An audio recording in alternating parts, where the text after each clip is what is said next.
제가 본 건 사람이었습니다. 누워 있었고, 눈이 열려 있었고, 숨을 쉬지 않았습니다. 그런데 5분 전에 그 사람은 서 있었어요. 이야기를 처음부터 하겠습니다. 2023년 겨울, 저는 경북 쪽 소도시에서 콘텐츠를 찍고 있었습니다. 이른바 흉가 체험 유튜버였어요. 구독자 1200명, 잘 드는 편은 아니었죠. 영상 하나 올리면 조회수 200댓글은 셋. 그중 하나는 어머니 계정이었습니다. 그래도 계속한 건 한 번쯤 터질 거라고 생각했거든요. 진짜 뭔가 찍히면, 진짜 뭔가 나오면 그때 인생이 바뀔 거라고. 12월 중순 DM이 하나 왔습니다. 경주 산내면에 폐병원 있는데 진짜 셉니다. 프로필 사진도 없고 게시물도 없는 계정이었어요. 보통이면 무시했을 겁니다. 그런데 사진이 한 장 첨부돼 있었습니다. 산 중턱에 서 있는 3층짜리 건물. 유리창이 전부 깨져 있었고 외벽에 이끼가 덮여 있었습니다. 주차장에 구급차 한 대가 버려져 있었어요. 타이어가 전부 빠져 있었고 뒷문이 열린 채였죠. 장례식장까지 갖춘 요양병원이었는데 의원 9개월 만에 문을 닫았다고 했습니다. 그 뒤로 10수년째 방치. 주인도 안 옵니다. 찾아가는 건 유튜버들 뿐이었어요. 저는 후배 한 명을 데리고 갔습니다. 민수라고 대학 동기였어요. 무신론자에 겁도 없고 힘도 셌습니다. 형, 장비 들어줄게. 근데 귀신 나오면 나 먼저 뛴다. 그런 녀석이었습니다.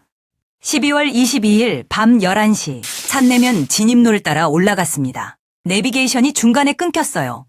도로가 아니라 농로였거든요. 경운기 바퀴 자국을 따라 10분. 건물이 보였습니다. 사진보다 컸습니다. 6만 평 부지에 건물 2동, 본관 3층, 별관 2층.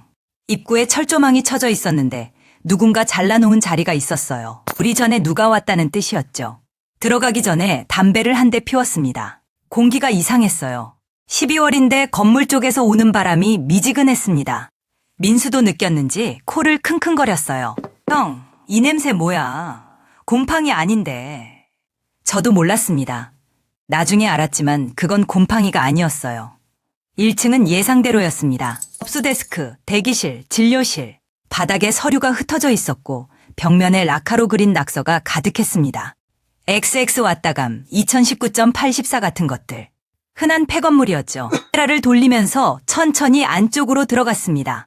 장례식장 쪽 복도를 지날 때 민수가 멈춰 섰어요. 형, 저기 꽃 있다. 복도 끝 영안실 문 앞에 국화 한 다발이 놓여 있었습니다. 시들지 않았어요. 불기가 아직 축축했습니다. 오늘 놓인 겁니다. 누가 왜 10수년째 방치된 폐병원 영안실 앞에 신선한 국화를. 민수한테 물었어요. 올라갈까? 당연히 올라가야지. 이거 콘텐츠잖아. 2층 계단을 올라갔습니다. 계단 중간에 발자국이 있었어요. 운동화 자국, 사이즈가 작았습니다. 먼지 위에 선명하게 찍혀 있었는데 올라간 발자국만 있었어요. 내려온 자국이 없었습니다. 2층은 입원 병동이었습니다. 또 양쪽으로 병실 문이 줄지어 있었는데 전부 닫혀 있었어요. 저는 왼쪽부터 열기 시작했습니다. 202호, 빈 침대, 링거 거치대. 202호, 바닥에 매트리스가 널려 있었고 소주병이 3개. 누군가 여기서 잤다는 흔적이었습니다. 203호, 문이 잠겨 있었어요. 204호 문을 열려고 손잡이를 잡았을 때 온도가 바뀌었습니다. 복도 전체가 갑자기 차가워졌어요.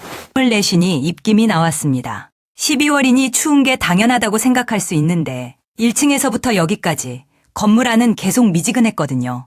민수가 제 팔을 잡았습니다. 그 녀석이 겁먹은 걸 처음 봤어요. 형, 저 문 밑에서 뭐 나온다? 204호 문 아래 틈새로 뭔가 흘러나오고 있었습니다. 어두워서 잘 안 보였는데 손전등을 비추니까 물이었습니다.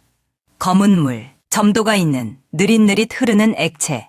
냄새가 확 올라왔어요. 1층에서 맡았던 그 미지근한 냄새가 여기서는 진했습니다. 달콤하고 쇠같고 기름진. 저는 간호조무사 출신이에요. 군 제대 후에 요양병원에서 1년 잠깐 일한 적이 있었습니다. 그때 맡아본 적 있는 냄새였어요. 사람이 부패할 때 나는 냄새입니다. 카메라를 민수한테 넘기고 문을 열었습니다. 안에 이불이 깔려 있었어요. 옷가지가 접혀 있었고 라면 봉지가 구석에 쌓여 있었습니다. 누군가 여기서 살고 있었어요. 한동안. 그리고 창문 쪽 벽에 기대서 사람이 앉아 있었습니다. 내복 차림이었어요. 머리가 앞으로 꺾여 있었고 손이 무릎 위에 올려져 있었습니다. 자는 것 같았어요. 가까이 가서 어깨를 흔들었습니다. 차가웠습니다. 돌처럼 단단했어요. 얼굴을 봤습니다. 눈이 반쯤 열려 있었고 입술이 검보랏빛이었습니다. 피부가 납작하게 가라앉아 있었어요. 민수가 카메라를 떨어뜨렸습니다. 저는 소리를 지르지 못했어요. 목이 안 열렸거든요. 그냥 뒤로 물러났습니다. 복도로 나와서 계단을 내려갔고 1층을 지나 밖으로 나왔습니다. 민수는 먼저 차에 타 있었어요. 시동이 걸려 있었습니다. 경찰에 신고했습니다. 30분 뒤에 순찰차 2대가 왔어요. 과학수사대까지 왔습니다. 결과는 이랬습니다. 60대 남성, 신원 미상, 쌓이는 저체온증에 의한 심정지. 추정 사망 시점은 약 한 달 반 전, 11월 초쯤이었을 거라고 했어요. 무숙 생활을 하던 사람이 빈 병실에서 겨울을 나려다 얼어 죽은 겁니다. 경찰은 그렇게 정리했습니다. 사건성 없음. 그런데 이상한 게 있었어요. 첫 번째, 1층 영안실 앞에 국화. 경찰은 유튜버들이 분위기용으로 놓은 것 아니냐고 했습니다. 12월에 시들지 않은 국화를 분위기용으로. 두 번째, 2층 계단의 발자국. 올라간 자국만 있고 내려온 자국은 없었어요. 그런데 그 발자국 사이즈가 260이었습니다. 돌아가신 분의 발 사이즈는 270이었어요. 그 발자국은 돌아가신 분 것이 아니었습니다. 세 번째, 이게 가장 문제인데요. 집에 와서 영상을 확인했습니다. 민수가 떨어뜨리기 전까지 찍힌 분량이 47분이었어요. 2층 복도에 올라서서 왼쪽으로 걸어가는 장면. 201호, 202호, 203호를 지나가는 동안 화면 오른쪽 끝에 뭔가 보였습니다. 복도 반대편, 가장 안쪽 병실 문 앞에 내복을 입은 사람이 서 있었어요. 204호 안에서 앉아있던 그 사람이 저희가 복도에 들어서기 전에 밖에 서 있었습니다. 는 간호조무사 출신이라 압니다. 한 달 반이 지난 시체는 서 있을 수가 없어요. 관절이 굳으면 죽을 때의 자세 그대로 고정됩니다. 그 사람은 앉은 자세로 굳어 있었거든요. 앉아있던 사람이 어떻게 서 있었느냐고요. 또 모릅니다. 영상은 삭제했습니다. 민수는 그 뒤로 연락이 안 돼요. 번호를 바꿨더라고요. 경찰에 영상 얘기는 하지 않았습니다. 해봐야 믿지 않을 테니까. 한 가지만 더 말씀드리면 그날 밤 2층 무복도에서 204호 문을 열기 직전에 저는 분명히 들었습니다. 문 안에서 숨소리가 났어요. 쉬고 내쉬고 규칙적으로 한 달 반 전에 죽은 사람의 숨소리를 저는 들었습니다. 지금도 새벽에 잠이 깨면 그 숨소리가 들려요. 제 숨소리인지 그 사람 숨소리인지 구분이 안 됩니다.